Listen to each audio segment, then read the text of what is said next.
Do you have a worn or broken drive belt on your Can-Am Defender? Today I'm going to show you how to change that. I'm Kristen, and this is Maintenance Matters.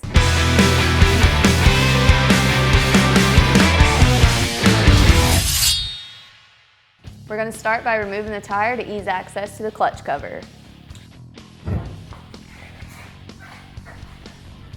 And now we're going to remove all of the screws out of your clutch cover. Now that we've got our clutch cover removed, we're going to use our Can-Am clutch remover tool on the secondary so that we can loosen it up and get the belt off. This is just going to thread straight into your secondary. Once it's tight, we're going to use a little piece of metal in behind this bolt because it's going to tighten down to the face of your secondary. You don't want to scratch it up. And once you've got it loose enough, you can go ahead and pull your belt off.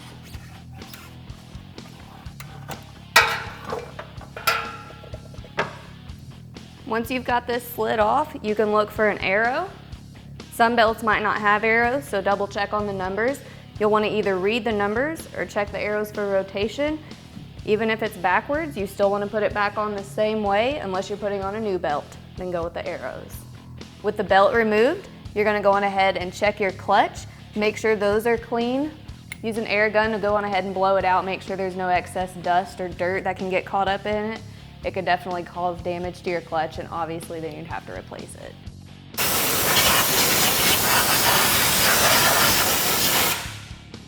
Using a clean rag, wipe down the sheaves on both your primary and secondary. Check for any deep scratches or excess grooving.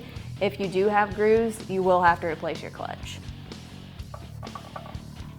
If there is any excess belt dust stuck on your clutch sheaves, you can use brake cleaner or any kind of solvent. Just be sure that it dries completely before reinstalling your belt.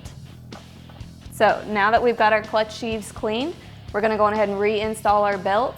If your belt had any kind of wear or cracks in it, go on ahead and replace it. This time we're going to reuse this one because it's in good shape.